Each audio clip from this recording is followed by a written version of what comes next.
Oh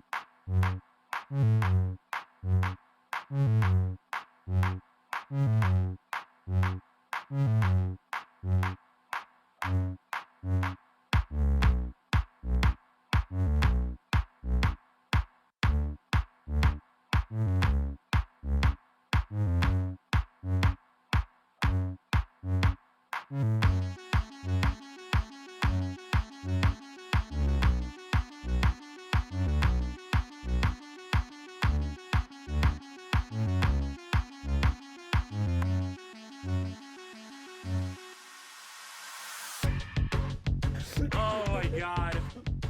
Hello everybody, welcome back to another episode of the Backrooms podcast, currently on level 74. Sign looks like it says 73, but I can't see very well, so we're gonna go with 74. And I'm like calclexic, so I get my numbers mixed up. I don't know what's here. I think this is just one of the few barren ones where it's just like maybe there's one thing, but there's nothing the here. void screams back. Oh, dude. And if you look into the void, it stares back too. Wonderful. Wonderful. I feel so safe. Oh I my love this god. part of town. You know, you want to know something? I could add some ambiance to this fucking room if you really want me to. You put Elden Ring boss music on? No, not. Imagine. You don't know what's coming. It's coming. It's coming, Run. dude. You better watch out. You better watch out. Oh, no. Jeez, lights. Ooh. What is more? I think. Threatening is red. Yeah. Yeah. We'll keep it. You want it to like pulse? Pulse. Like go in and out? Yeah, sure. Yeah, okay. Hold on, technical difficulties. Found a remote control here. Neat. Oh, it's always been on my phone. Oh. Oh yeah. If anyone doesn't know, actually, I in my room, in the best part of my house, my room, have just LEDs, and I've always had LEDs because my room just cannot fit like a simple lamp, even though I do have one, but it's never fucking plugged in. It's decoration. Yeah, and then as well as it doesn't light up the room enough, so I have LEDs, and now we have pulsating red just happening. I love Doom. I love Doom too. It's been a minute since I played Doom Eternal. I haven't even finished the game. That's kind of the sad part. Today I'm hype, and Alex is hype too. Yes. I really want to get into it, but like, how was your day, man? Like, what's what's happening? We have a new setup actually. We both have our own fucking mic, because before we would just share like one Blue Yeti mic, and it would work, and it works, and I mean you can hear it in older podcast episodes, but like I had to be in your face. yeah, and then like and then as well as it would be down too low, and then I mean we kind of got it later on with the mic arms, but then I was like fuck it, I bought another mic arm, another mic, and here we are. And And a new chair. and a new chair, but like that was more of like an impulse buy by me and Nia, because like my girlfriend, who like fucking just always steals my chair whenever she comes into my goddamn room. And I'm just like, I'm gonna get another chair, another computer chair, and it's going to be yours. And like, oh, fuck. And we found it, and I was like, okay, cool. Does she still take her chair? I bet she does. I mean, Yeah. she hasn't been here in a minute, to be honest. So it's like, you know, whatever. Yeah. But so we have a new setup. Hopefully this works. You know, we were doing some testing, and it seems like it's gonna be working. So I think it is. Seems green across the bars. Yeah. I think so. Hey man, Do I gotta? you get bring that shit closer. I gotta get closer. Yeah. Okay. Not Hello. like no, you could just like put the for you. There we Alex is a go. very soft-spoken person. It's yes, always. I mean, it's whatever, to be honest. But like when it comes to We recording, found a workaround. It's okay. yeah. You can just speak and it's gonna pick up on this mic. You can put your mic on the other side of the room and you'll be fine. that's the hard part about it, is like for me it's always been like, man, I always peak these mics, and I can't figure out a fucking good way of like, you know, doing it without older episodes. Like the one episode on my YouTube channel that I or video that I remember is when I was doing Wii Sports Resort, and I was doing the fucking like the 3-point contest, and I just like I would yell, and it would just be like, man, like what the fuck, and just like, oh my god, dude, it was so bad, so bad, and like. I think we found a way where it's gonna work a little better, but I mean we'll see. Upgrades, people, Upgrades, people. It takes a minute, but you know what? It's gonna go good. So, yes. Alex is finally on winter break. No, so, actually, I do. Yes and no. Mentally, I'm on winter break. Physically, I still have my finals Monday, Tuesday. Oh shit! So, for anyone that also doesn't know, I study biomed engineering and doing part-time, a junior, and I have my finals coming.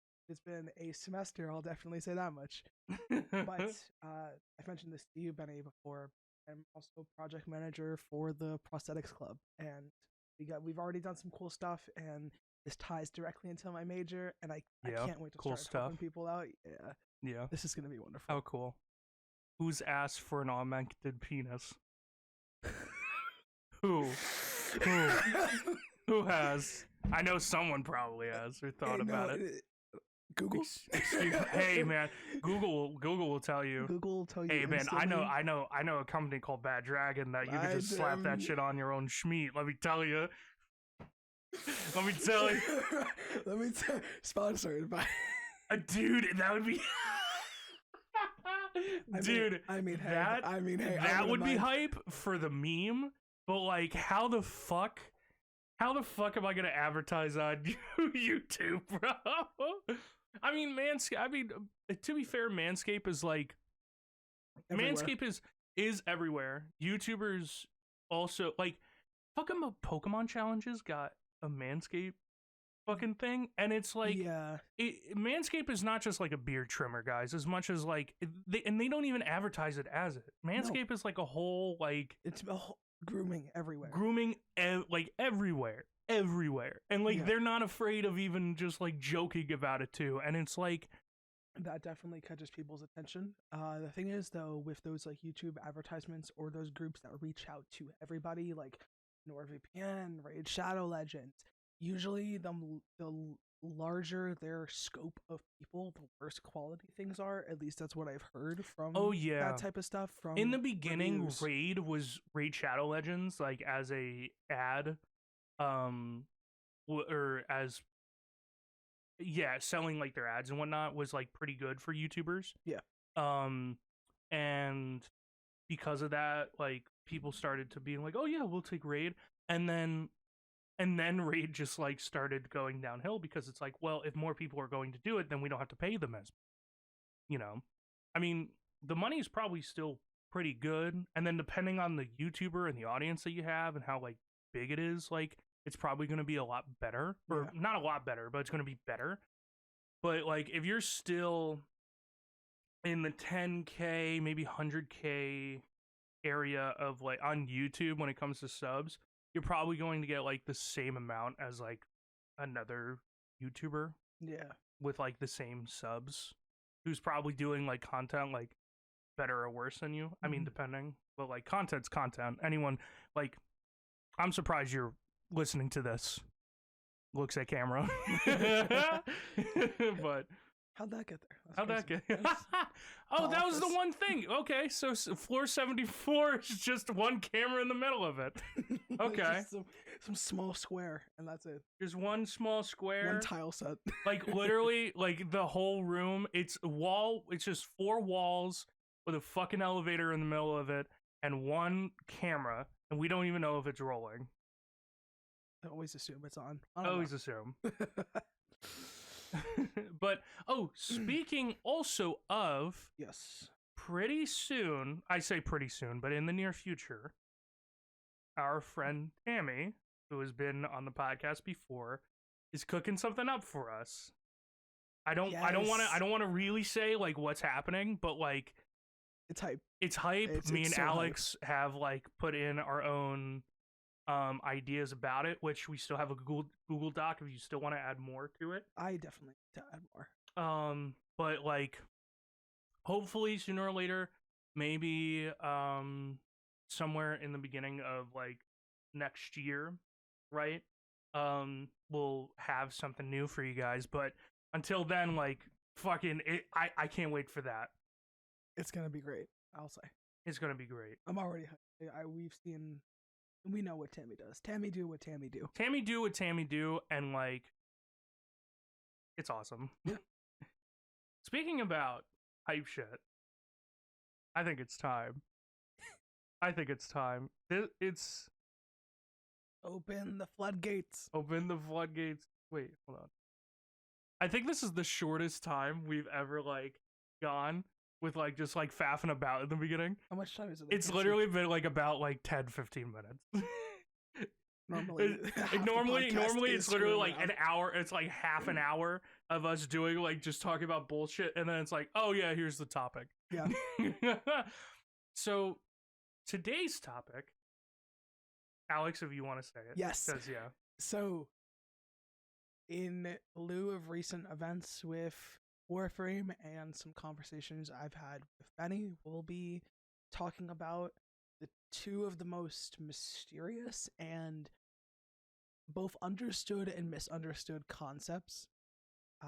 One in Warframe, the Void, And the other in Warhammer, the Warp.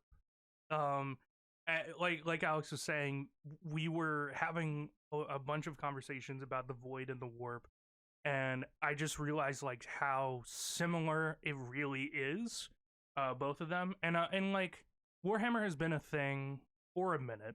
I'm not gonna sit here and be like it hasn't. And so like if it has influenced a few things here and there, like oh my god, that's cool, that's great. I'm not gonna say that it has for Warframe, but like oh my god. And it's just like we've also been talking about giving Alex a whole fucking episode, and unfortunately we fucked up and we're kind of lazy. So but that episode is going to be probably the longest. For context, that was an episode I'd love to talk about Warframe lore. Just lore. Just lore. And this is like pre-game lore and maybe a couple quests. If you go to YouTube right now and you look up Warframe lore video, you're going to see an 8 to 11 hour long video 2 years ago, which now would be 11 hours. Yeah, 11, like 15 maybe. Yeah. And a condensed version of the lore, the same person did that video, is 5 hours. I was about to say it's probably 3 hours.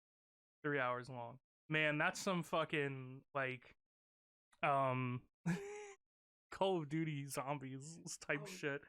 How long is that COD zombie? Like 9 hours, right? That's in between, like, I believe it's somewhere in between like 4 and like 7 hours. Oh, jeez. Of just like pure fucking lore from World at War all the way to basically now like BO4.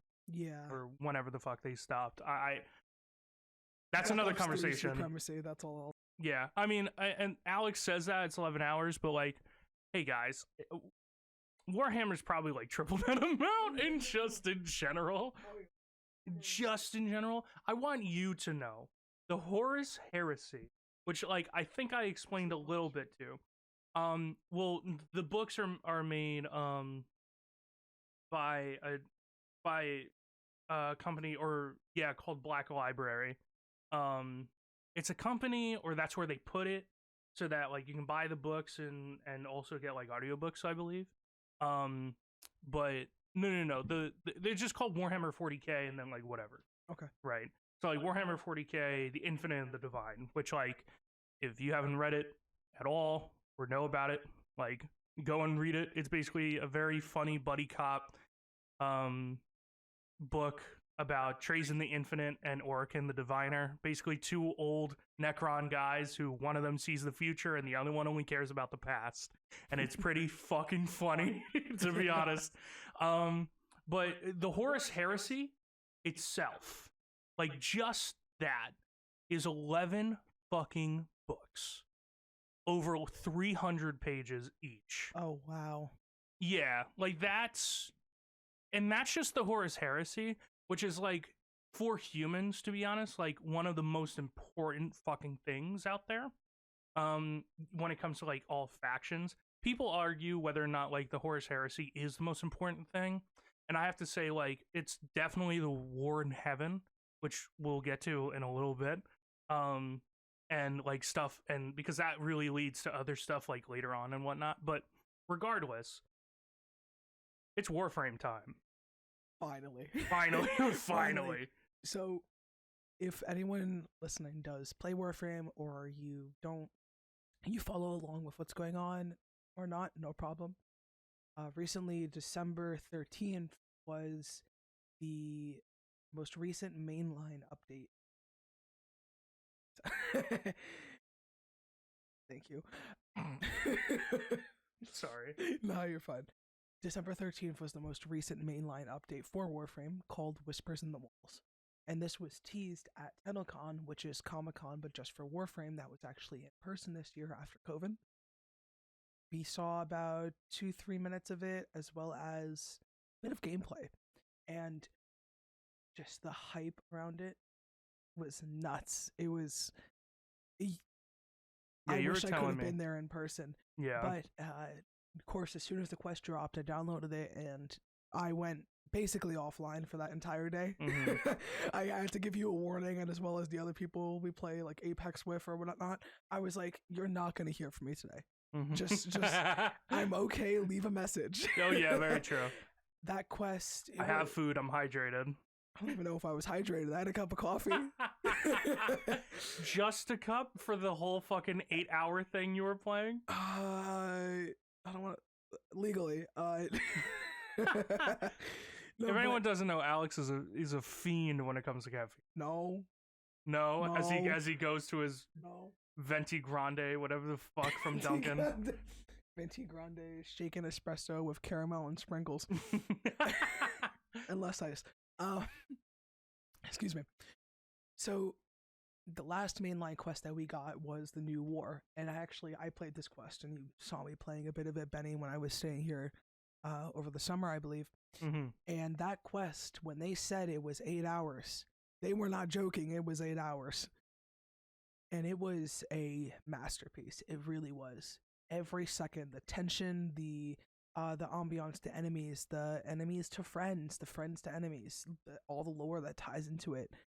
And it really did just boil down to you didn't lose a fight, you lost a war.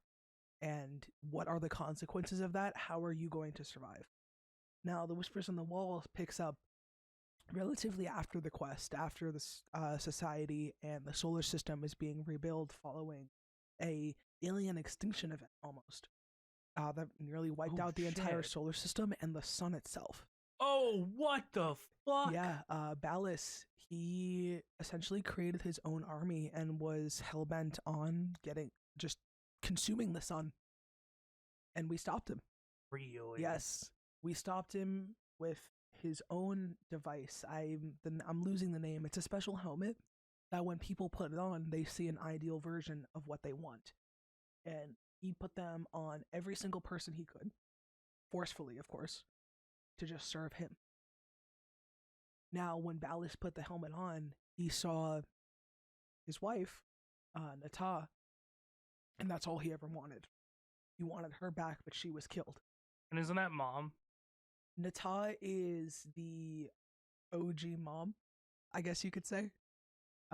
One before the firmware update. Yeah, before the firmware update. So we have Nata, Lotus, and Margulis. Excuse me, it wasn't Nata, it was Margulis. It's there's a lot of shenanigans that goes on with who's our mom. Long story short, she abandoned us, and everyone has mommy and daddy issues in this game. It's great. And then she came back, but like as a different version, twice, yes. Person of herself, yes. And then left again. Yeah. And then we got her back. And then she left again, and then she came back. And then she came back, question mark. And then she came back, question mark. Dad's dead too. I don't know what happened to him. Dad, question mark. Father, we have 2, 3, I don't know. It's very convoluted, yes. But That was that quest, and the main antagonist that has been with us throughout the entire game isn't just Ballas, who we thwarted in the new war. It is a mysterious entity known as the Man in the Wall, or Wally, as the community calls him. Murmur, the entity, a lot of I different like names. Wally. Wally. Yeah, Wally. I just imagine Wally just like popping out of the wall. Welcome home. Wow.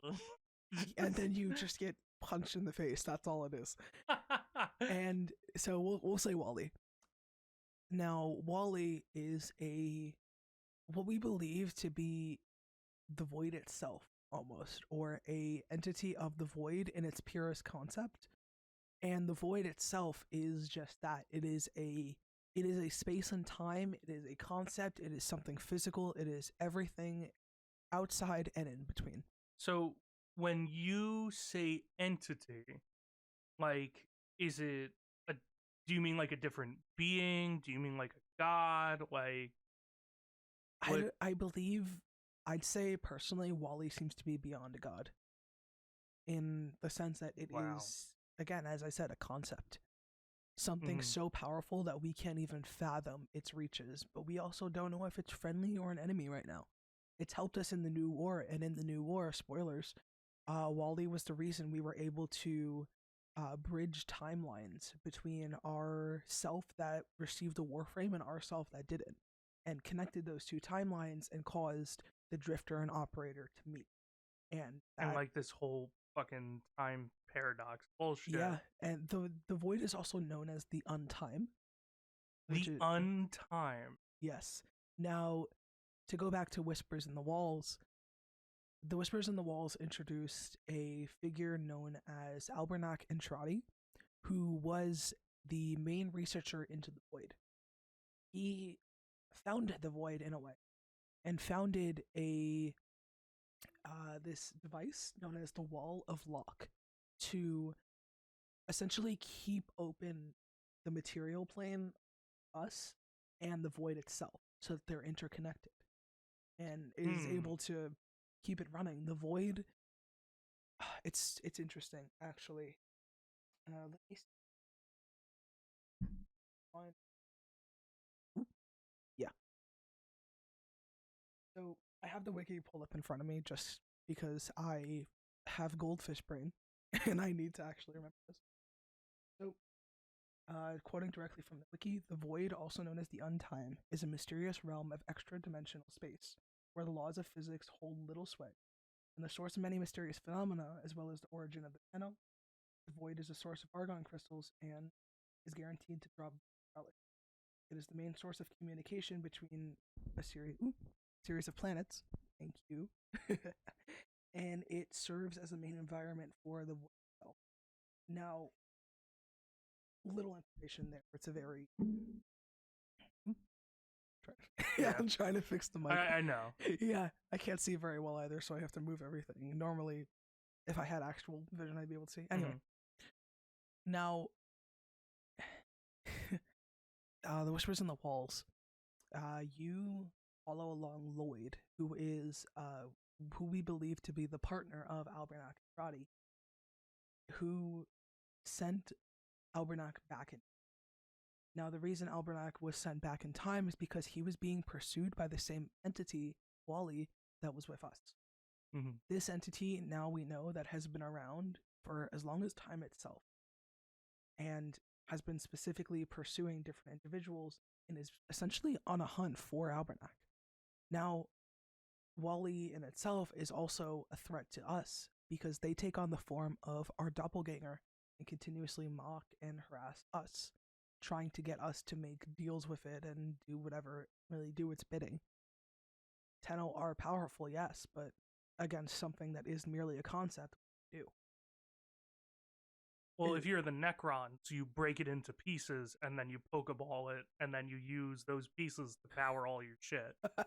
But, I mean... yeah, you can contain the void in a sense. Sort of. I love that. Not to go too much on a rant, I love that little piece of information where, like... where it's like, how do you kill a god? Well, I mean, that's the thing. You can't. But what you can do is However, shatter it like a fucking piece of glass and use it for whatever the fuck you want. you say shatter it like glass, and that's exactly what people did. We have something called Seraglass shards that are glass of the void that is used for powering certain weapons. Oh, wow. Yeah, there's a lot of links here. Mm-hmm. So now the void is great in the sense that it powers things. It granted the Tenno powers. It has these incredible, beautiful creatures that inhabit it, but it's also incredibly dangerous. So just again to quote the wiki, at first the void was merely observed by the Orokin, with any unique occurrences and phenomenons recorded for potential study. The full potential wasn't realized until Albarak and Tradi began researching it. He used himself as a test subject into the void. As all great scientists do, you research on yourself first. Oh, wow. He sent himself into the void, and all he saw was this. If you've ever seen, what is it, The Amazing Digital Circus? Oh, yeah. That realm that Pomni and, not, who's the, I can't remember his name. Kane. Kane, yes. Oh, it's called the Void as well. Oh, it is called the This Void. is the Void. We don't go that much out of here. that vast space of nothingness Yeah. and white that suddenly became consumed with energy, like this blue flowing energy. It, as mentioned, it's just, you don't know, what do you do? Albernac did come back out of it, but he found a way to keep it open, as I mentioned, with this wall of lock. He didn't just send people in there. Mm-hmm. He sent animals in there as well. 3 animals survive, and actually we speak to them once we complete the Whispers in the Walls quest. The Barnacle, who's a giant fish, whose voice actor is the same one who voices Astarion and Baldur's Gate, actually, which is... Oh, really? Everyone's, like, kind of going haywire about it, because they're like, I don't want to have romantic feelings about a fish. There is... I can't remember his name, but he is essentially an alien deer who really, every time you talk to him, he's like, I wish I didn't have intelligence, because he doesn't like his existence. He's really the most tragic side of this, where he wishes he could go back to ignorant bliss. There's also Bird 3. We don't know what happened to Bird and Bird 2. Oh, wait, I thought that was his name. Wait, Bird 3 is Bird his name. 3. Yes. We love Bird 3. Bird 3. Jesus. And these are also like entities, or they're gods, or no, they're deities? They're animals. They're animals that survive the trip from the void and back. And because they survived, they were granted intelligence, just as humans are, if not more. They're a fun bunch of characters, I'll say that. Mm-hmm. And, well, Lloyd is also there as well, the original scientist, or who was Albernac's partner, who is continuing his research after we show him that Albernac did care about him and that he wasn't tossed aside to dust, as he thought. Mm-hmm. Lloyd has this very big, I guess, somewhat redemption in the quest as well, which is really nice, where he's like, these animals, they're known as the cavia, and he's like, I may feel as if I don't have anything, but I have the cavia. I have you, Tenno, and I'm going to fight to defend it. And he pulls out a gun and starts just... Essentially, we're fighting Wally as well during this quest. Oh my god. At least one of these giant humanoid vessels that its torso up is like 45 feet tall, 50 feet. Wow. Wally is controlling one of those and tries to destroy the lab. A lot of words I said, of course, but so far from our understanding, the void is something that we both will understand and we don't. Its travel in there can take anywhere from days to millennia. We have no idea. Maybe there's things still lost in there. And funny enough, in game right now, once you complete, you can actually go to the Zarman 10-0, which is the launch site essentially of the Tenno. It's a massive family ship. It's plugging the void. Wait, what? It is legitimately plugging the void from reaching our solar system. Oh, the ship itself, yes. It is so massive. It is blocking the entrance of the void into our solar system. I don't know how that works. I'm actually at a loss for words to even try and describe That it. okay. It's insane. That kind of sounds like the Great Tear in Warhammer. However, there isn't like anything blocking it anymore.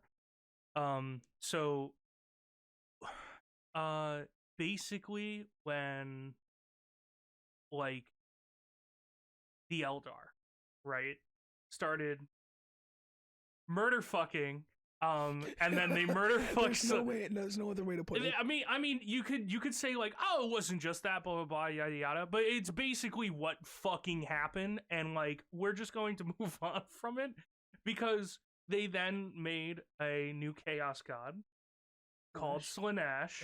Slaanesh. They are awesome. But then they killed like basically all of the Eldar. Neat. As in like sucking out their souls from their body. Don't need it. And they still do it when Eldar die and they don't have something called a soul stone. So if like they die and they have a soul stone, like their soul is put into the stone and isn't like basically taken to then be constantly tortured like and whatnot. To their body. Not to their body, to the stone. Okay. And like so basically what it does, it's like it funnels it to the stone and not to Slaanesh, who's just gonna torture them for like forever. And but like when that happened, right, there was such a big amount of energy in the warp that it caused a tear in real space, and it's like this huge fucking tear that literally is like the doorway to the warp if you don't have like a warp drive in your fucking in your ship. Wonderful. Yeah. And then well, there was this little planet called Cadia.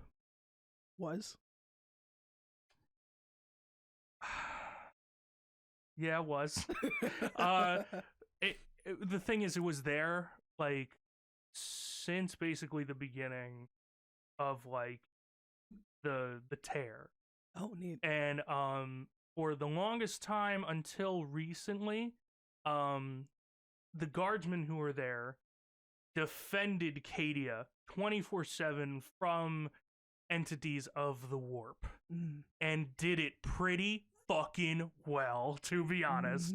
To the point where like, yeah, you may have your Catachan jungle fighters, you know, as your guardsmen, but fucking Cadian guardsmen with their balls of fucking tungsten, dude. It's the fact that Cadia was the number one spot to get guardsmen, to the point where like anywhere you go in the galaxy, you will still find people who were from Cadia.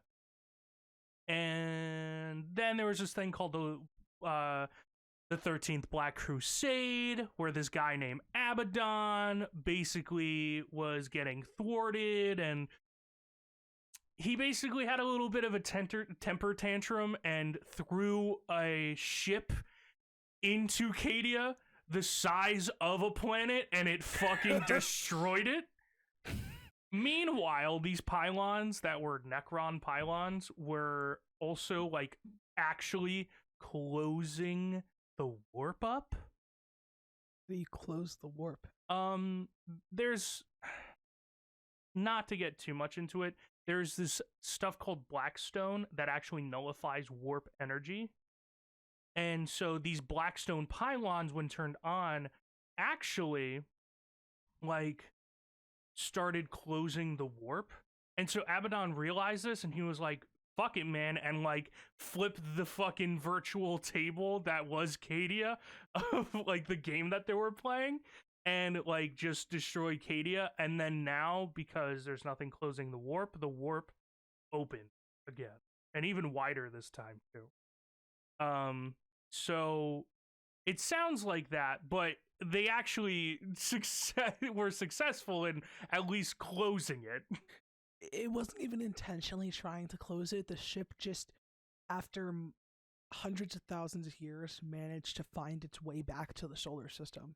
Because originally, at the height of the Orokin Empire, which is essentially what humans became trying to spread their reach to every planet as well as other solar systems in a desire to colonize and live really anywhere.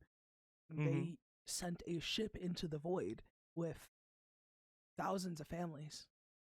And the only Oh, trying people, to see like what was on the other side of it, or yes, the ship was oh, like fully self sustaining and everything.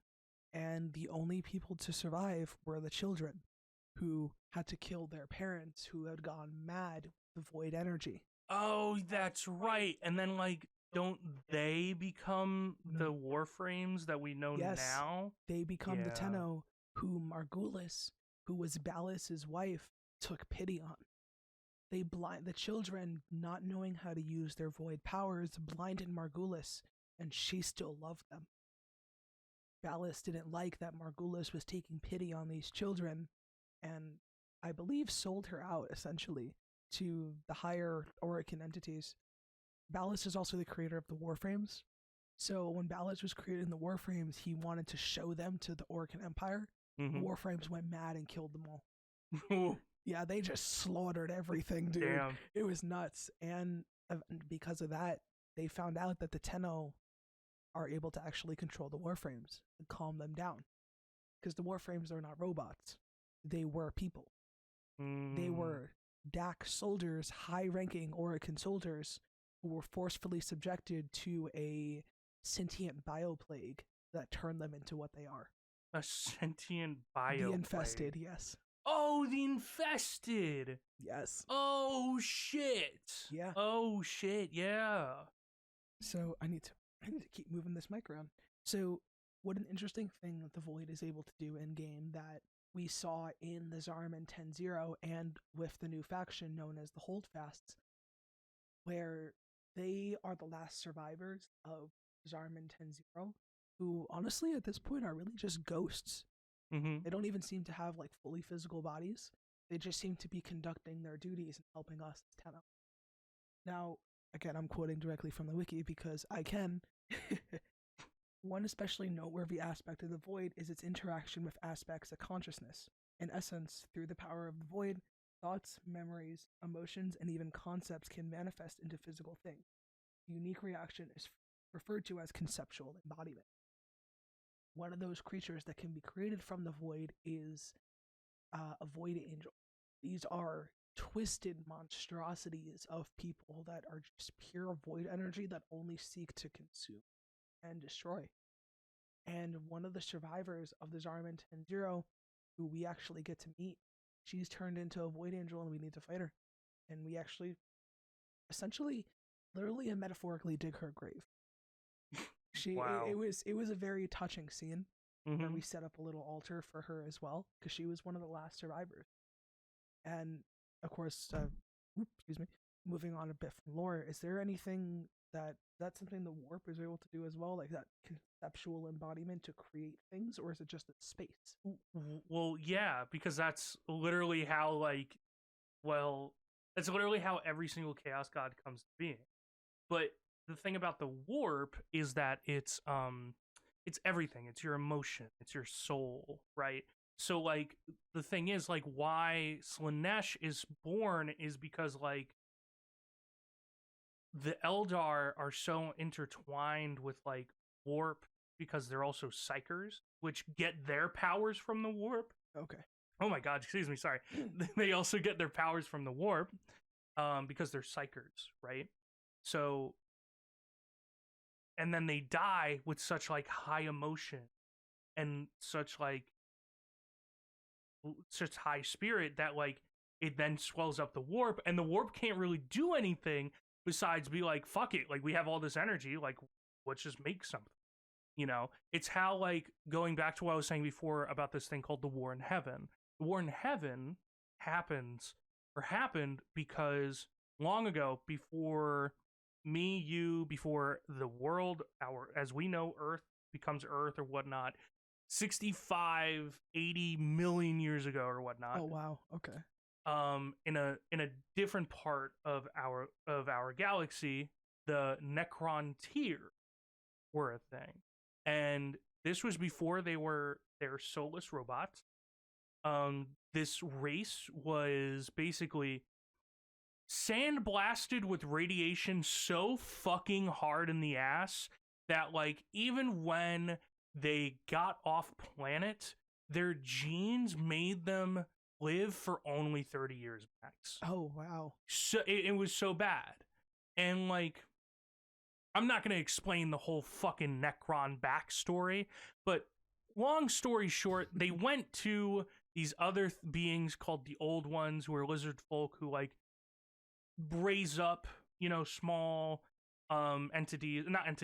small races, and they're like, hey, so can you help us? And then the Old Ones were like, no. And then they started the war with the Old Ones, which the Old Ones then smacked their fucking ass so hard they sent them back into the planet that they came from and said, fuck you, and they basically became nothing but a nuisance to them. And then they found new gods called the Catan.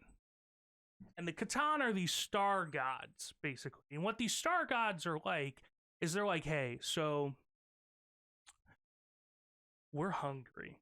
Oh. And we can help you guys get payback on, you know, these Old Ones. And all you gotta do is basically, if you don't want to keep, you know, if you don't want to keep dying and whatnot, you gotta make these bodies and then go through this thing called biotransference. Now, transference, he said the thing. I said the thing. He said the thing. Now, biotransference will then soon be called getting fucked in the ass. But of course, the Necrons didn't know this, right? And so the Silent King and his advisors he basically asked a bunch of his fucking people, like, should we continue to do this? And everyone said yes, besides Orikin, the diviner, who said, yes, this will help us now. However, we will have a huge price to pay later on in the future. How would he know that? Because he's a diviner. He sees in the future. Oh, actually. Is that just more question? That's like a little bit of like a psyker thing, okay. you could say. So it's not just like he's like an oddity sense, like he just has this like, gift almost. Yes, exactly. Okay. During this time, it would be more of a gift than like a DNA like mutation brought down generations to generations. Because there are beings in the Imperium that like are basically warp navigators, which we'll get to in a second or a little bit later. Yeah. So the Silent King was basically like, but our people like need this. Like we can't, like we're all going to die. Like we're going to die sooner or later. And like, if this is the only way for us to like live on and get payback on these fucking Old Ones, then so be it. So he basically puts his race into enslavement. Wonderful. By going through biotransference. Now, I like, he doesn't enslave people to go into biotransference, but basically, because in this moment, when they figure out how to do it, they literally have carts of people like lying in, like carts of people lying in these carts almost dead, trying to rush into biotransference so that they don't die. Because to them, it's like, oh my God, this is the only chance. Now, of course, like I said, it kind of goes into this enslavement thing. Because what happens is, if you're not like a noble, if you're not like a high-ranking person, if you're not a general, your soul is then eaten by the Catan because they're fucking hungry. And that was their plan the entire time. Oh, Now, fucking, the Silent King is like himself. He has his own personality. He has his own brain, right? But basically, the soldiers of the Necron are basically just like a farmer. Or like a taxpayer. Or like like me and you, just some commoner, exactly, who has no brain function and no soul, and just like, is just a warrior, is just a soldier. Yeah. And well, getting into it, they basically fuck up the old ones so bad that the old ones then create 2 more races to see if they can basically fight off the Necrons. Mhm. And you know both of them. Yeah. One of them is the Eldari, or the Eldar, Neat. and the other one, can you guess? Mm. Mm. Oh, you gotta kill me. I don't remember names. Oh, I don't know. What does it start with? No. Well, Oh. technically, this one would start with a K. K. No. The Orcs. The Orcs. But Oh in my this goodness. time, just like how the Eldar in the past are called the Eldari, they're called the Krorks. Which they were the ones that were actually like smart. In the past, they were super smart. They were like 12 feet tall, and they were super strong compared to how they are now. Like, Did they still have that power of imagination? At that time? they had a little bit of psychic power, but Just like a bit. not, but like that was more of the Eldari. The Okay. the Krorks in the past were more like foot soldiers. Okay. And the Eldari were more of like probably the ones who like made the ships and the aircrafts and the vehicles to like, you know, move around and stuff like that. I mean, in lore, they have like probably the best shit to like, you know, move around in, Yeah. to be honest, probably next to the Necrons, but both of their races during that, like in Warhammer 40K now is like, the Necrons are all fucking sleeping mostly, and the Eldari are basically near to extinction because, well, the big suck from Slaanesh. Actually, I need. You know what I'm gonna do? I'm gonna make you a sign because I can use the laser engravers at my school and the cutters and everything. I'm gonna make you a sign that says "the big suck" and put Slaanesh's photo. TM Slaanesh. Yeah. But basically, so now, like they fucked up the old one. Still, the Necrons.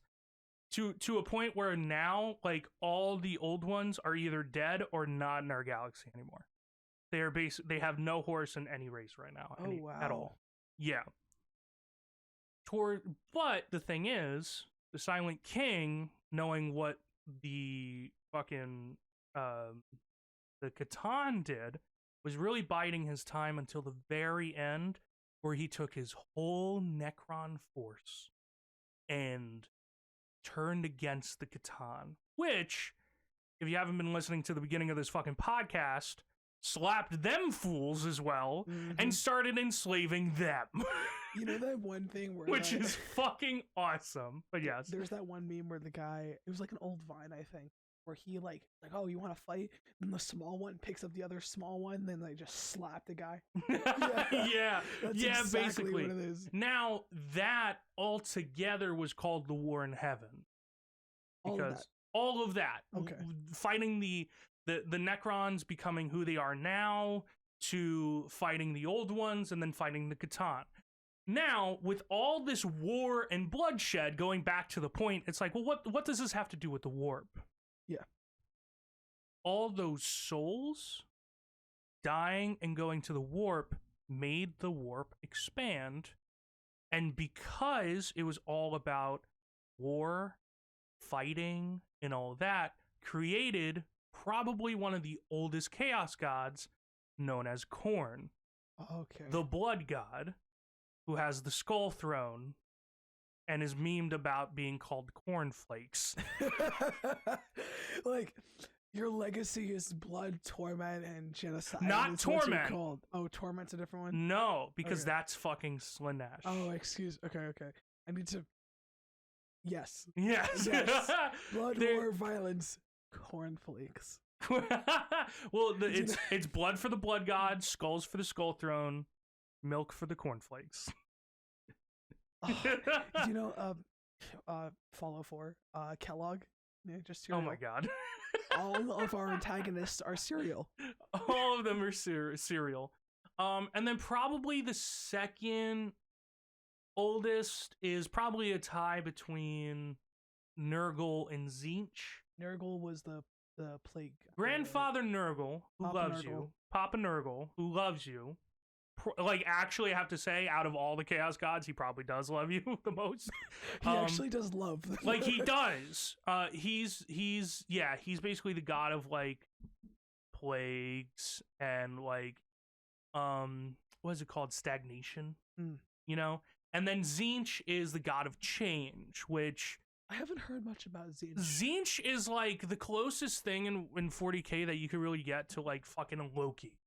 Okay. Like he is just a fucking trickster, and like he will tell you the truth but also a lie at the same time somehow. Oh man, that's interesting, because when you say Loki just of course being the embodiment of change, that one that makes sure that no one person gets too much power, which is very interesting. But continue. Yes. And then the youngest one is Slaanesh, and then there's now technically a fifth chaos entity / god, but demigod maybe.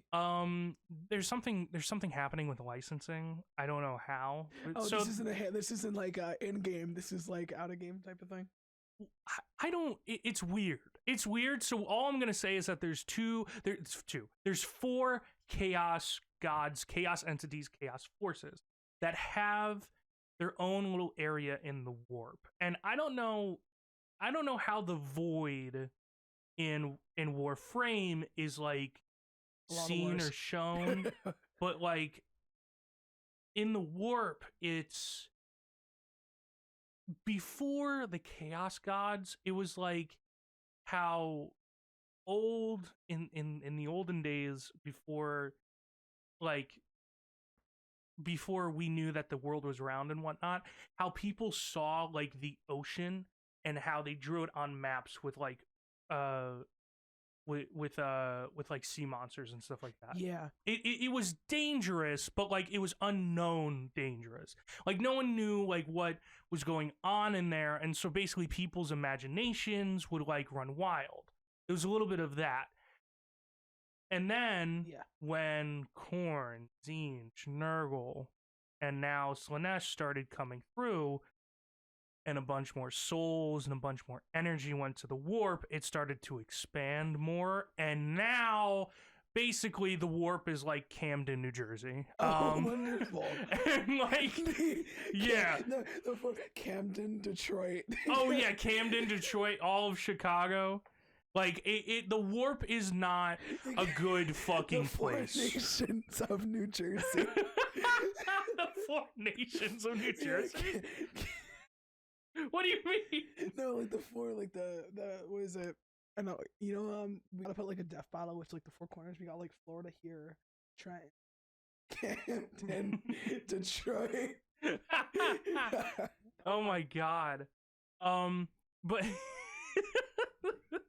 the 4 corners of New Jersey, and like he talks about Florida. But yeah, and then we have a little bit. We have 2 little areas that like are like Camden, but you know where the bad parts are and where to go, which is called the Webway. Which I know it's like a sub-space corner back alley of the warp that the Eldar made, basically, or found. Is it under control? Uncontrolled. No, it's controlled by, well, it's controlled by the Dark Eldar. Oh, which there's more.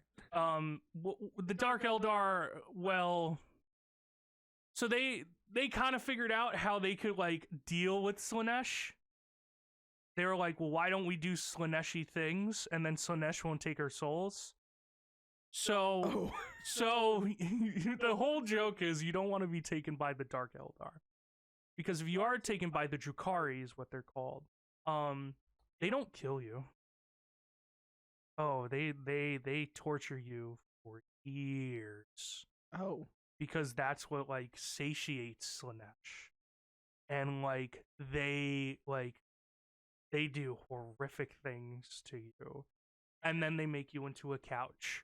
What? And I shit you not. This canon? This is fucking canon. What, how do I Google it? What? Dark Eldar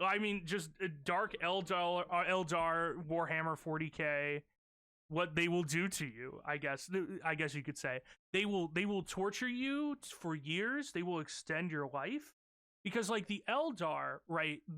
What people I feel like sometimes forget is the Eldar.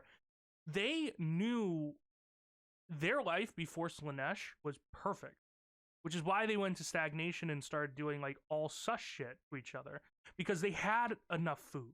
They knew how to extend their lives for like a millennia. They knew like they had an infinite amount of energy. The population was booming, but they knew how to like control it. Like all of this shit, it was perfect. Just utopia. It was utopia, but they were like, "This is too perfect. Like we don't know what to do." And then they started to fuck, and then they started to torture, and then they combined the two, and then now we have Slanesh. So, and then now we have the Dark Eldar, who are like, "Well, we'll do that, but like we're gonna do that to like the humans, or the Imperium, or maybe the Orcs if they really give a shit." And because that's what satiates Slanesh, and at the end of it, they won't, like their souls won't go to Slanesh. Basically, or they don't need a soul stone because the thing is, it's like Slanesh, even if you're alive as an Eldar, has like a little bit of a fingerhold on your soul, and as time goes on, is like slowly taking, even though you're alive, which is why they have soul stones, which is why they torture, so that it's like okay, reset. You know.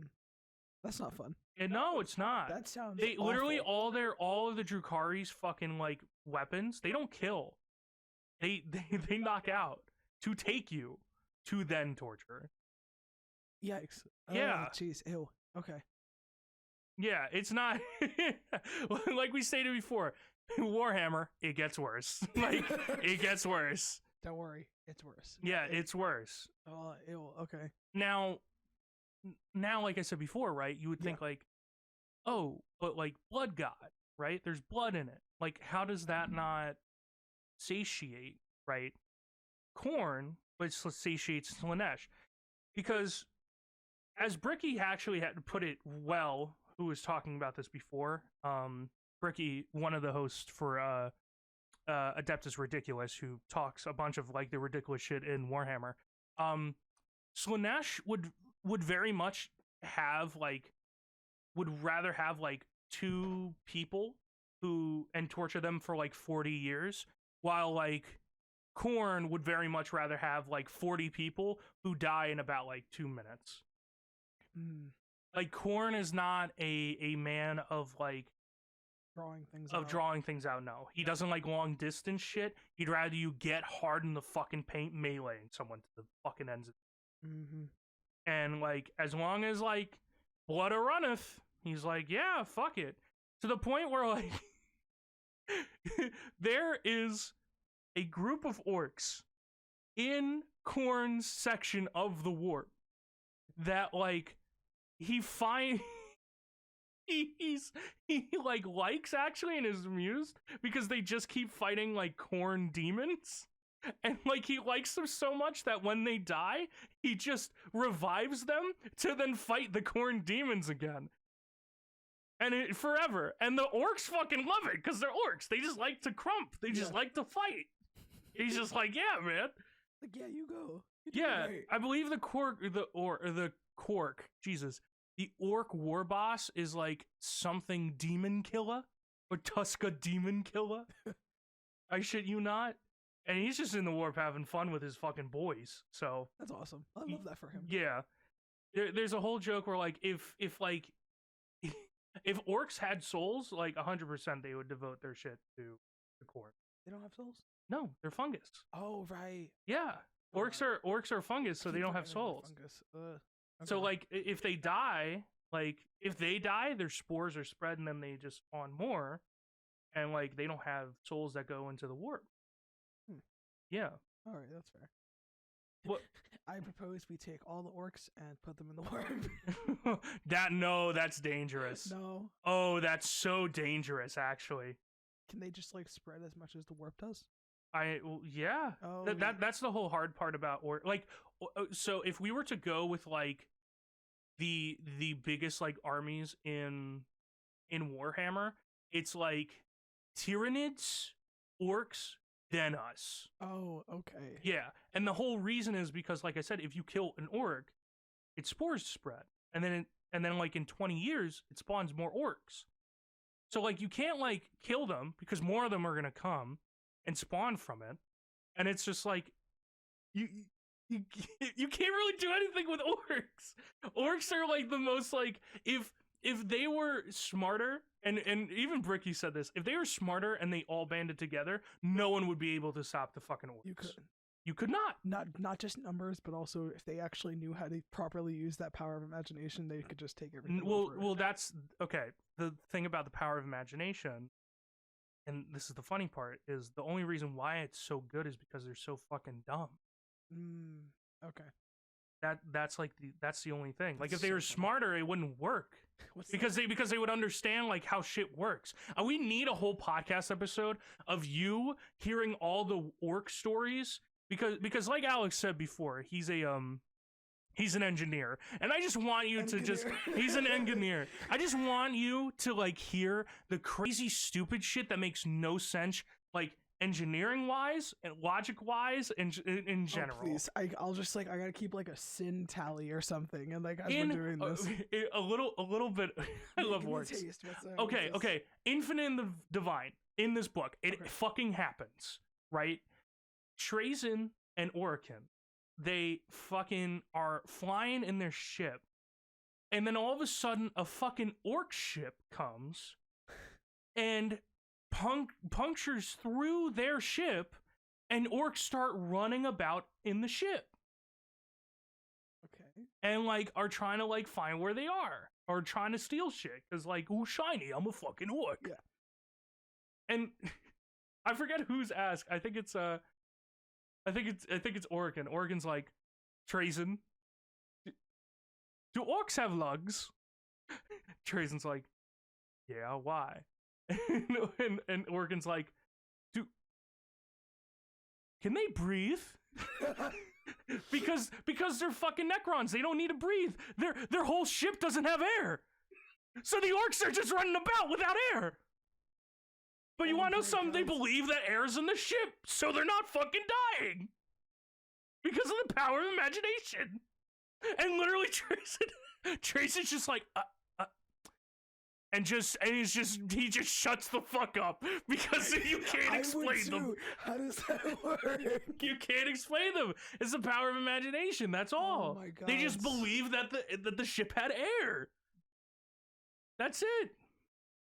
There's a whole fucking bullshit thing where like they're like an orc ship in space, right? Of one of the freebooters, who are basically like space pirate orcs, which is the best shit ever. That's amazing.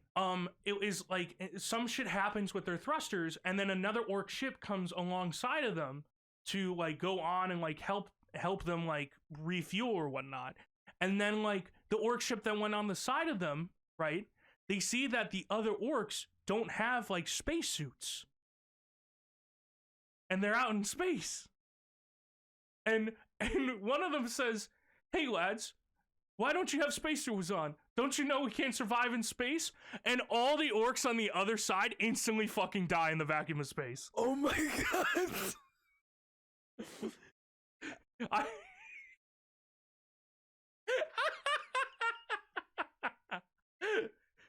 Yeah. They just got Thanos. Dude, yeah, dude. And that is the best example of the scream and then fade, like you peek your mic. That's it. They're gone. Dude, that is a perfect example of like the orc strength and their stupidity, of the power of imagination. That's wonderful. Wow. Yeah, and that's why Waz are like so. This is supposed to be about the warp, but like now it's about orcs, and I love it. Yeah. That's why like Waz are like so dangerous. Waz are basically like a bunch of orcs believing in like a war that they can win. A bunch of them, and I mean like. A Wa can take out multiple star systems. Oh. Yeah, not planets. star systems and can Okay. last a long fucking time. Now, of course, the orcs are fucking stupid. So at least at a certain point in time, they get bored and then they start fighting each other and then the war's over. like yeah. But during that time, it literally is like something akin to the apocalypse. Oh. Like there are literally like times where it's like certain higher ups are like, we just have to fucking exterminate this planet of war. Like we can't do anything. And when I mean exterminatus, I mean like what happened to Cadia. Like they have to explode the fucking planet. Oh my god. And then sometimes that doesn't work because sometimes orcs live on fucking death worlds where you can't live on them because they believe they can. Orcs are a fucking problem, my dude. They are a problem. And I love that, like, no. and I love they're the comedic relief in fucking Warhammer because they're just so fucking dumb. I think they fit in very well. I mean, they do. Like, orcs are the only ones having fun in Warhammer, to be honest. The only one where it doesn't actually get worse, it gets better. 100%. That's it. 100%. I mean, they're fucking brutal and they're ruthless, but like, orcs are fucking awesome. We were supposed to talk about the warp. And then we started talking about orcs. Looking to the camera. But like, why it would be dangerous and why it would be hard is because if you sent orcs into the warp, you basically are sending them to their death. Then they spawn, and then they die, and then they spawn, and then they die, and then sometimes, and then sometimes, right? The fucking warp just opens at certain areas. Sometimes, right? The orcs are like on a ship that do have a warp drive and are like, I want to leave. And then the power of imagination, we can leave if we press this button. They fucking leave the warp. And now you have a full scale fucking orc army coming out of the warp to a random fucking Imperial planet. Oh, and the humans have something shiny on the planet. So then they go on the planet. And then they die more, and then they spawn more, and then they die more, and they spawn more. Rinse, repeat until infinity. Yeah. Oh, jeez. The only time it doesn't really work is with the Tyranids. Tyranids are just the only ones like actually. Well, because orcs are biomass, and Tyranids spawn more Tyranids with biomass. Yeah. There's this whole fight where like there's a certain point in time, I'm forgetting who the commissar's name is, which is basically an Imperial Guard who looks over other Imperial Guard who's a general, basically. Yeah. And he just basically said, well, we have a problem because, like, we have orcs and we have another problem because we have Tyranids. Why don't we just let them fight, have a stalemate? I'm guessing that didn't work because the Tyranids just ate the biomass in a sense. Well, no, because orcs would keep spawning and then kill Tyranids, but then the Tyranids would like eat the orcs and then keep spawning more. But the thing is, right, the Tyranids adapt, and the Tyranids are pretty fucking smart. And like, as much as the power of imagination is awesome, if orcs start believing they can't win, then they don't fucking win. And like, shit just turns for the worse for them. Yeah. And then, well, now you have basically from 50-50, now you have like 200% more fucking Tyranids. Wonderful. That's what everyone wants, right? Oh, dude. And the Tyranids are horrifying. And Tyranids are, I mean, a lot of shit's horrifying in Warhammer. I would say orcs are horrifying in Warhammer. Yeah, you know what the most horrifying thought to me, coming with like my limited Warhammer knowledge, is if Tyranids are here, what is beyond there, and did they reach it, or did they just eat everything else? Oh, when I was telling you, like, the whole star map of, like, if you look at our galaxy and where the Tyranids came in from, we're surrounded. And so if you really want to leave, you're going to hit Tyranid, which is kind of the idea, like I said before, what you're talking about, like, did they just eat the entire fucking universe, like basically? Closing in on us. Yeah, and like, we're the only line of defense, you know? Because as well as, like, we don't know where the hive mind is. Mm-hmm. Like, we have a good guess that it's, like, in the far reaches of,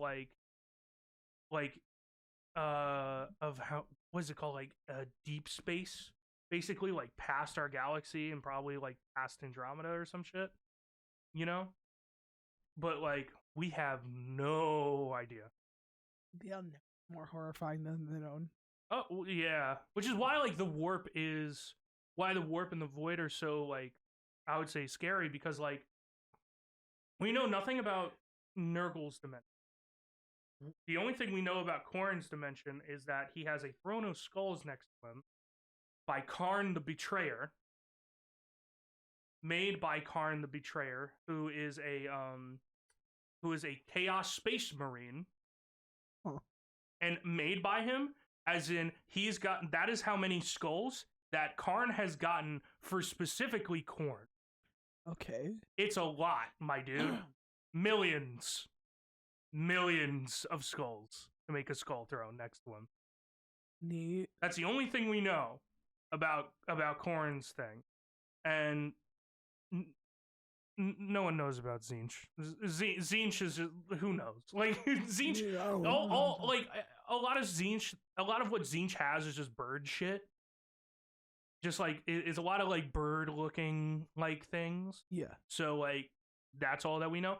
The one that we know the most of is Slaanesh. Because Slaanesh wants you to go to the realm.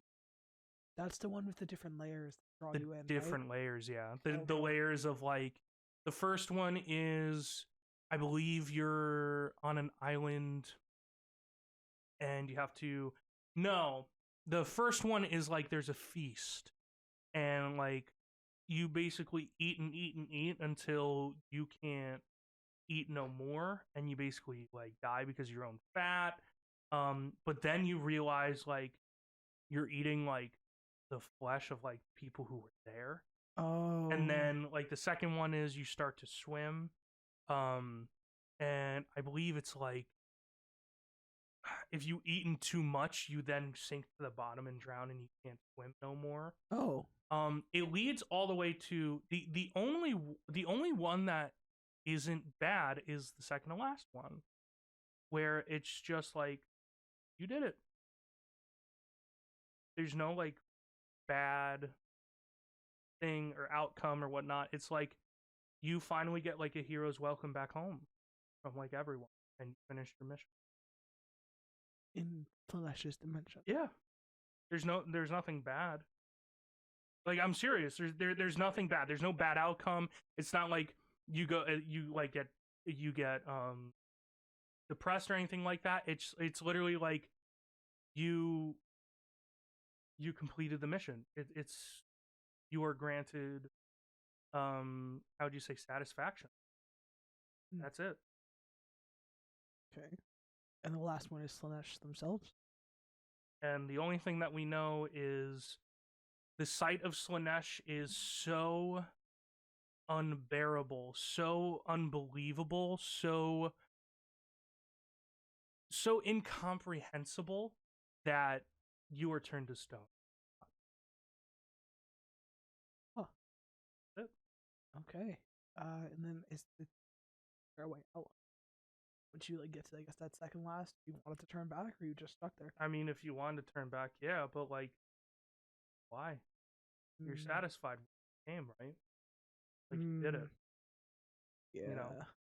And then as well as like, if you're like, no, we have to keep going. It's like, okay, so then you go to Slaanesh, then you turn to stone, and then if you know that already, it's like, well, we could turn back, but then we have Slaanesh demon to deal with, and then we have to turn back home, and then we have to go through the warp, right? Which then there are on your ship, you have Geller fields or warp fields that basically defend against demons and the warp and warp entities from going into your ship. They work. Sometimes they don't. And demons get in your ship. Neat. And then you have to deal with demons. As if everything else isn't going wrong. Yes, and then depending on how close you are to other places, it could be Korn, it could be Zinch, it could be Slaanesh. Probably the worst one would have to be fucking Nurgle, because all their shit is just going to make you shit, vomit, and like, and just infect you as well. I would have to say, and then basically Nurgle's like, I can make it stop. And you're like, please, and then you turn into like a Nurgling or whatever. What? One of Nurgle's demons, Okay. basically. Ugh. I've seen some art for people who have drawn humans who are followers of Nurgle. Ugh. Oh yeah, Just like the ill. pox and the. Just every infection known to man on this one person, Oh and yeah. they're fine with it. Well, they're because Nurgle makes them not feel it anymore. Mm. Because Nurgle, like the whole thing about these warp entities is that they're two sides of a coin, right? Even though Nurgle is about like decay, right? He's also about like means to an end, you know. Like it's not just about like stagnation, it's like there is an end, right? It will stop sooner or later, you know. Even though Korn is all about like blood and rage and like I need to kill and whatnot, he's also about honorable battle, right? He's never gonna stab you in the back. He's always gonna tell you what's up, you know. He's gonna tell you straightforward, and like everything you know is gonna be coming from the front, Yeah. right? Slanesh is good emotions and bad emotions as well. You know, depression, anxiety, love, lust, right? Yeah. Drugs is a huge thing as well. Actually, I don't think a lot of people talk about enough with Slanesh. And then, as we said before, um, Zinch is about change, and not only is Zinch about like change. Change can be good. Change can be bad. If you want to get into more, um, into it a little bit more specifically, Zinch is not only about like lying and trickery, but he's also about change and hope. Mm. You know, Just that pure blind. of like we can do something different, Yeah. or like I like I'm hopeful that like we're gonna get to this point in time. Yeah, of You know, course. which is why like I think it's harder to like figure out like when Zinch is like kind of changing someone in the Imperium, because it's like I'm hopeful for this, this, and this. But Zinch is also playing like 5D chess, and we don't really know like what the fuck he's doing, you know, with these people. So Zinch is doing Zinch things, you know? exactly, Zinch is doing Zinch thing, you know. Um, and then I mean, it's what it also sounds like when it comes to the void and the warp, right? We have this thing of time and distance, this This time, displacement. untime, and display like Yeah, nothing and everything. the nothing and the everything. So I don't know if this is the same for the void, and you got to tell me. Okay. We were talking about this before, but the warp is like the nether realm in Minecraft, where if you go like in Minecraft, if you go 8 blocks in the overworld, or if you go like 1 block in the overworld, you go, or in the nether, you go 8 blocks in the overworld. So the nether is like a smaller space than the overworld. And because of that, your distance in the nether is like multiplied 8 times in the overworld. Mm-hmm. Right? And the warp is exactly like that.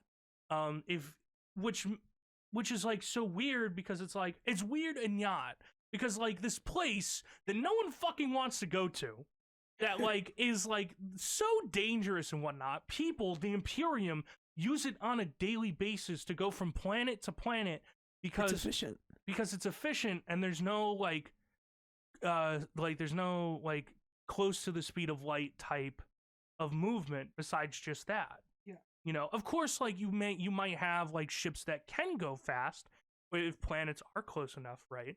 But like if you got to go from like one one quadrant of the galaxy to the other, it's like going to the warp for like 3 days and you pop out on the other side. Now, that's interesting as well, because as dangerous as the void is, it's used almost on a daily basis as well in Warframe. Again, I'm just gonna probably quote the after years of research into unknown traces of the void's energy, also known as the Untime, Albernac was responsible for the creation of the heart, a device used to pump the arteries of the here and the void according to Mother. The heart was responsible for channeling void-related phenomenon in the current reality, keeping the wall of lock open void in the world. So if you get something known as your railjack, which is your ship, you are able. It travels through the void to get where you need to go. Oh It wow. has the engine and the power to do so. Mm-hmm. Travels from for like Neptune to Jupiter or something, Yeah. like planet to planet. It's Yeah. it through the void, And like minutes, not even seconds. yes. It's it truly is incredible. But when you're in the void, you need to have enough power to get out. Actually, during the Railjack quest, you meet one of my favorite characters in the entire game, Cephalon Sai. He is a no holds bars Cephalon, just like how Ordis is. But yeah, we should listen to his voice lines after. He's a wonderful character. Mm-hmm. One of my favorite lines from him, he's in like this deep voice, like this deep droning out like robotic voice, and he's boarders, boarding party on your ship. Tell them we don't want cookies. like, like, but during the new war quest, the whole quest gave me goosebumps, but the moment that got me to stand up out of my chair in shock was when you were cast aside into the nothingness of space and the void. Sai shows up with the ship behind you, and it's Tenno on your six, and you turn around, the camera pounds around, and he is right there with you, and it's Wow. I've lost another crew to the void, I'm not losing you. And just Wow. oh my god, Hype. everyone loves Sai. Oh Like yeah. he is the goat next to Ordis. And That's awesome. yeah, that's as I mentioned though, he lost his first crew to the void. The void literally tore their ship apart piece by piece and tore the people apart piece by piece. Wow. Their remains scattered across the galaxy. Sai was the only survivor. Mm-hmm. And he was essentially I don't remember too much about his lore, but he was like put to sleep for a while in a sense. Mm-hmm. He just didn't want to face anyone. He didn't want you to rebuild the railjack because he didn't want to become the pilot and lose you again. But he knows better now. He knows that you're different, that you have the power to do this, that we're in a different time. So is he like a special pilot? Like, do you need to have like a special pilot, or is it just a special engine, and then you basically go from point A to point B? Cephalons, they're, I guess, AI in the sense that they Mm-hmm. control the technological aspects of it, but you Mm. still need the physical technology to get around. Like the engine that you were talking about. Yeah. Yeah. Or even on your ship, uh, depending on, like, there's also like multiple ships that you could have in the back of the ship. Spoilers, I guess, as if there's not spoilers already. There's the transference where your operator or drifter sits in the chair, and behind them is this collection of void energy that looks like a tree that hugs the back of the ship and keeps the transference signal going. So Mm. it's, in a way, it's been harnessed in small fragments Yeah. that's able to do incredible things, even power weapons. Certain weapons like Arch Gun, even from X, which are your Titanfall pilots, or your Gatling guns that belong on a tank that you could just carry around. These are weapons that are attached to spaceships that you call down and you can use as they are. It's that just also goes to how powerful the Warframes are, who are also entities of Mm-hmm. the void. It's actually it's incredible to think of how much reach the void has, but that also gets me thinking, as I mentioned, the heart is what powers or what keeps the wall of lock open, that keeps the void and the physical realm in contact. What Mm-hmm. happens if that closes? What happens if that heart is killed, or the family who is protecting the heart isn't able to protect it anymore, and the infested bioplague that actually, well, infests the planet that they're on gets into the heart? Or again, just what happens if that wall collapses? Mm-hmm.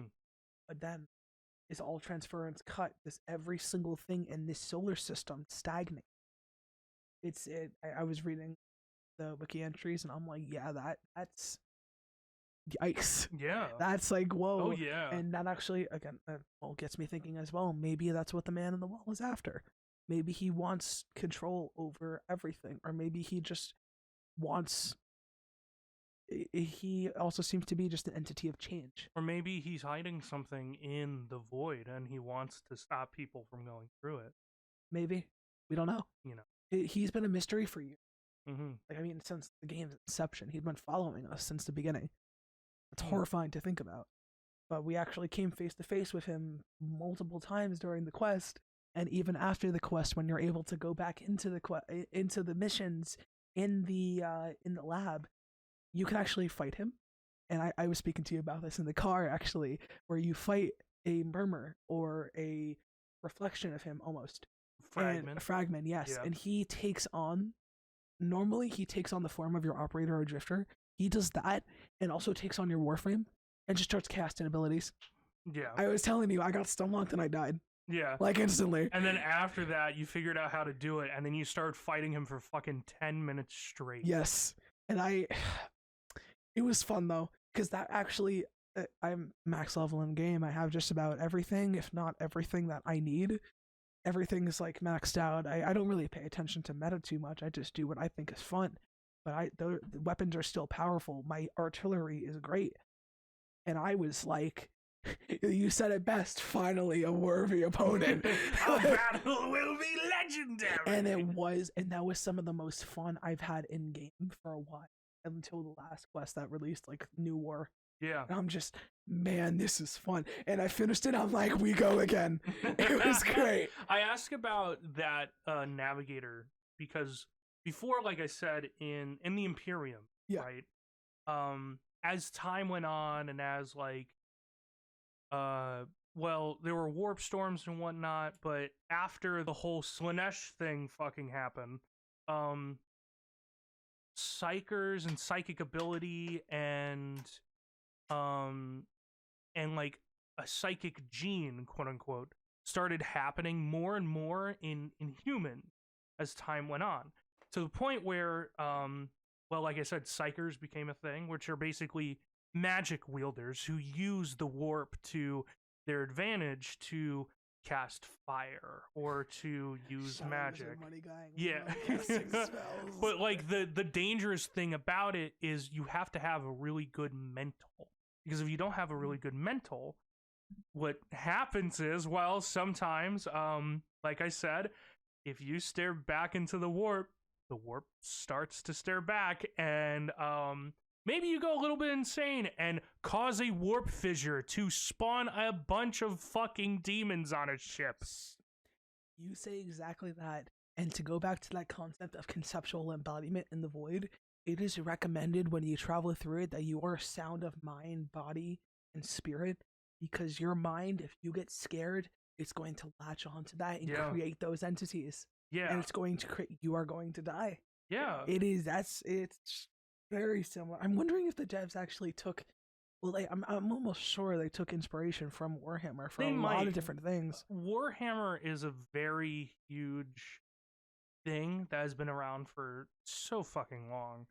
And, like, I think now people are starting to, like, get a little more into it, actually. It's just that it's just a bunch of lore, to be honest, if you really give a shit about it like I do. But if you don't, I mean, it's whatever. I'm quoting one more time. This might be the void is known to be responsible for, or at least connected to, phenomena such as time travel, parallel universes, pocket dimensions, teleportation, superposition, resurrection, and supernatural powers such as the Warframe operator abilities, void fissures, man the wall, and dominus thorax. That means nothing to you except time travel. No, like, to be honest though, like, it's nuts. Time travel is a thing in the warp. Yeah. But I mean, it's weird. There's It's well, if weird. I fucking tell you this, you're gonna flip out. Oh no, why? What? So an orc time traveled to the past. Of course it's the orc. So that he could get his same favorite gun. And how he did it is he went into the past and he killed himself to get this gun. And the only reason why it worked is because the orcs around him were like, "What are you building?" And he was like, "A time machine." And they believed it, and it fucking worked. Oh my God. It's just literally like a rock and a couple sticks. Yeah. Machine. But then there's a button that says go, and he's like, yeah. All orc ships, this is why I want to talk about it. All orc ships, they only have two buttons, DACA and go. And DACA means shoot. Oh So there's no stopping. There's no stopping. One of my favorite ones. It's like they're in a tank. It's like, I thought you put fuel in this thing. Why did it stop? I put fuel in this morning. You hit it and it goes. Yes, because they believe it's the bigger. Oh my god, I do low-key want to have just like a stupid orc I was just about to say episode that, because just like orcs are just fucking amazing. We should get like Tammy, Steph, or Trent, on here so we can just also explain to them just no context. Orcs. Oh yeah, but what I was gonna say is like there are instances of space marine units space marine chapters that have gone into the warp and have been gone for like 10,000 years and who have come back, and for them it's only been like a week. And like so yes. And so there's this group called the Carsonagons. Okay. And they are they've been a thing I believe that's their name. It could be something else. They're basically they're kind of cool. But there's some shit that it's like, oh man, this is cool in like a 12-year-old sense. They're basically space marines that are sharks. That is cool. Yeah, but there are certain it is at certain points, but there are certain things where it's like, come on, dude. They've been around since before the Horus Heresy. Oh. And they were a sub-faction of the Night Lord. Now, the Night Lords are... they do things that rhyme with grape, and they're not cool. But this sub-faction is actually pretty cool and is loyalist. They got sucked into the warp. Mm-hmm. And they came back out like 10,000 years later.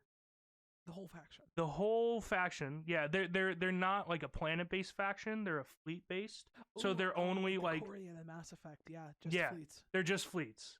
And they saw like an Imperial ship, and like they started communicating with it with like, you know how like boats nowadays, like they have walkie-talkies to speak with one another. They basically started talking to the Imperium with like using flag signals. Oh. Like that's how far in the past they are. Wow. Okay. How far are they in the past? Their armor is ancient compared to like what Space Marines now are using. Okay. Yeah. And like, oh my god, it's just like a bunch of fucking shit. If you don't have like Geller fields, and if you don't have like void shield, if you don't have like warp shields and whatnot, like it can get very hairy in the warp. And like for them, like I said, it's only been like maybe to them it's been like a year. So in the warp. So what was the interaction after that? Were they like successful? After that, yeah, they were like, okay, they figured out their gene seed. It's Conrad Kurz, but like it was before the Horus Heresy, so they don't even know like that, like what happened to the Big E, to Big Emps.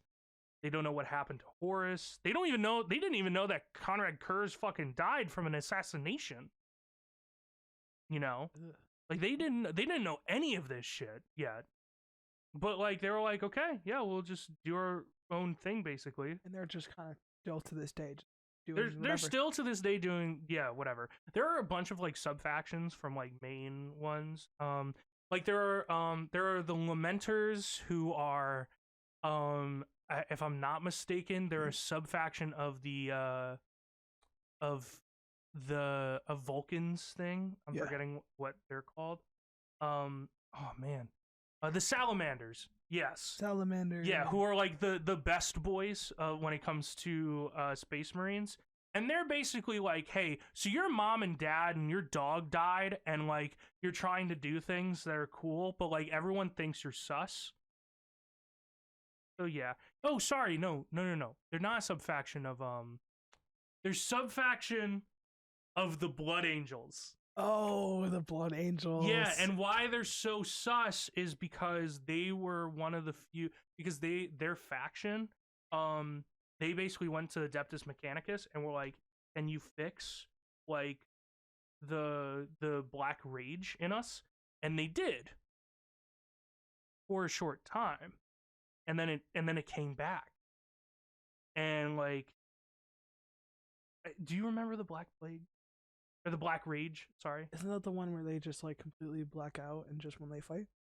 Yeah, where like they see everything, comrade. Oh, and everything's nothing enemy. alike. Everything is Horus, who Oh. killed Sanguinius. Okay. Their Primarch, and they just go into a full rage and start killing everything because they see that as Horus, and like the instant that he killed Sanguinius, and they're like, we must avenge our father. Okay, yeah, I do remember. Ugh. Yeah. And basically like for a long time, right, they for a long time it seemed to work, but then something happened with their gene seed, it glitched out, and then started happening again. They're so sad. They actually are, and I'm just like, meh. If you guys want to learn more about them, like it's literally Adeptus Ridiculous is like first episode. Mm-hmm. It's kind of like, to me, I don't really like the faction, but it's like, it's lore. It's lore. It's the lore. But time travel in the warp like happens. Yeah. And then not only that, but like there you can also like jump too far, you can jump too close. Orcs can go through the warp because of course they fucking can, and then jump out of nowhere with space hulks, which is basically like if we took a bunch of ships, put them in the warp, and the warp made a meatball of a bunch of ships together. The orcs love that because they don't have to do anything about it. And like they just go on them and then they have a good time, and it's running with orcs, and maybe sometimes it's running with demons as well, and orcs. Just having a great old time. As you do. Yeah, and then like I said, we have the webway, which is like the good side alley. And then we had what the Emperor basically made before it got destroyed by Magnus. Because the Emperor didn't tell anyone what he was doing on Terra before the Horus Heresy. Basically, it was almost like instant transmission. Wonderful. In a way, it was like he made a portal that would on one side be it was almost like the crack in the sky with Cadia and the warp. Like one side it was where he was at the Golden Throne, and the other side was wherever he wanted, and it was like that. Wow. Yeah, it was so cool. And then Magnus broke it. And then Big E had to be on the Golden Throne to stop basically all of the fucking demons to go on Terra. So, yeah. The Warhammer lore makes my head hurt. It's a bunch of shit. The warp is very interesting. Right now, the only Primarch that I know that's loyalist is Jagatai Khan, who's basically the leader of the White Scars, who are pretty fucking awesome. And but you also have like chaos stuff. Like you have Angron, who's now a demon Primarch. You have Lorgar, who's also a demon Primarch, but it doesn't fucking make sense.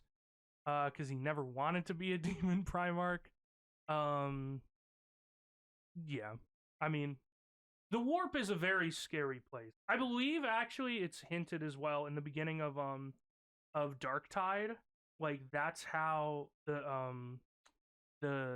fucking what is it called again? The city that you go on. I'm forgetting its name, and I'm forgetting what. It's not just called a city. It's called like a hive city.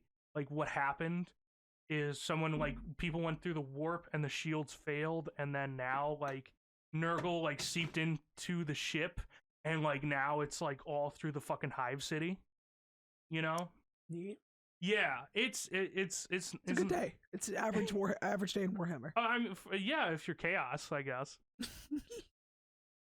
Oh no. Oh yeah. I mean, I don't know if you have any questions about the warp. The void sounds fucking awesome, but like my only thing is it's just like, how does like a ship just like stop that huge thing. It's think of it almost like a tear in the void that stopped. But is it It's almost like a zipper? Like, is it stopping one side from like almost opening it? it. Hold on. To my knowledge, and on my limited, it seems to be a tear in the void that's kind of holding. Mm-hmm. That it's just this smaller section, so that it's not completely opening up to the entire solar system. Yeah. And if it did, excuse me, we're in trouble. It sounds like it's more like a plug. Yeah, it than is. Than like a Zipper. yeah. That's the word, the exact word they used. Like Mhm. their ship, it's so you look on the star chart, It's almost and like it's just a plug. It's almost like the void is like trying to like push it, but it's just too big for this hole that it's trying to like push through. Yeah, That or at least it just tried to now come out and wedged. it closed on it. Yeah. Yeah, it's going into that tile set or that. Warframe has done a phenomenal job at environmental design. Mm-hmm. For example, Oh, even yeah. during the Zarman 10.0, looking around and you just think this is where people live. This was a thriving community. Now it's quite literally a ghost town, abandoned. It's with remnants of the void wandering through it that you need to fight. Or, excuse me, in the newest quest, Whisper in the Walls, where you explore the laboratory and find out that it's just it expands as much as the void itself, and parts of the lab tear away to vast nothingness Mm-hmm. beyond conception.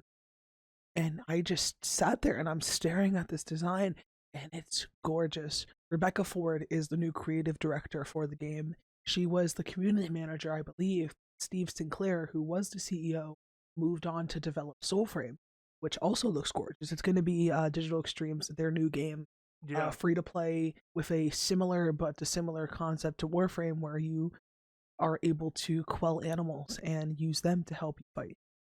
In this more of a Hunter-gatherer world. yes, as I believe it takes inspiration from like ancient Japan as well, with like some of the stuff looks like samurai-esque, based on what we saw so far. It also has its own ARG going. Actually, that ARG was announced at TennoCon and the website crashed.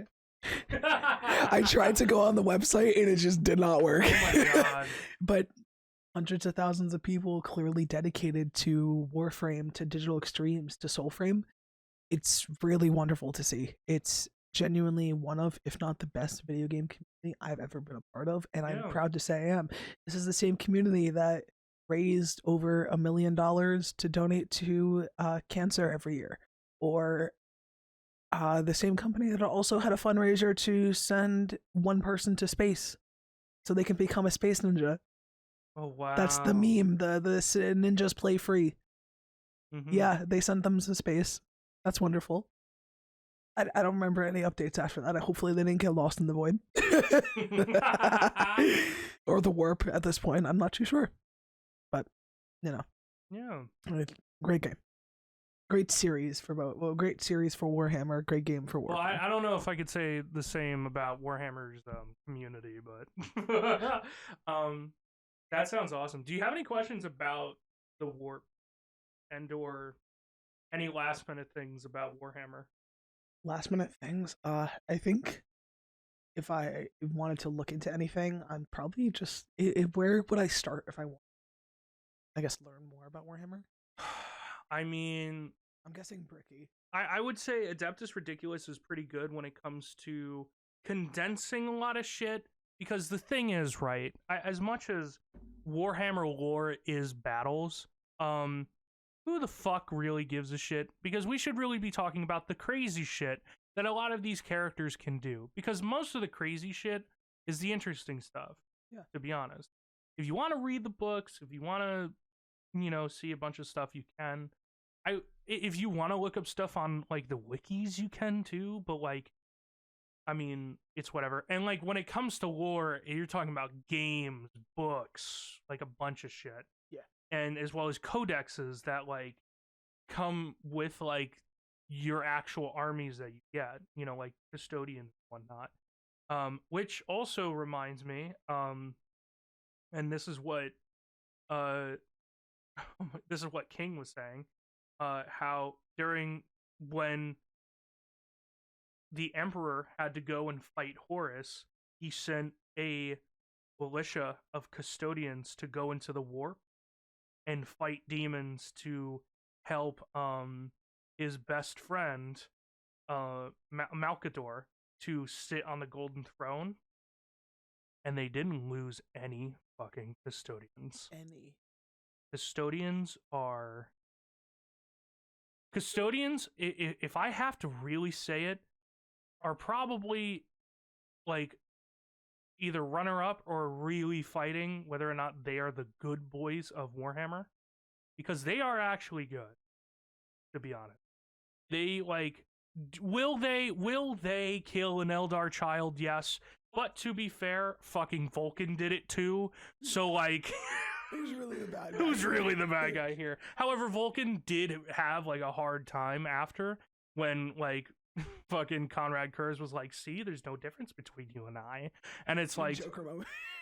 very much. Conrad Kurz is definitely like the Joker and the Batman at the same fucking time. Oh yeah.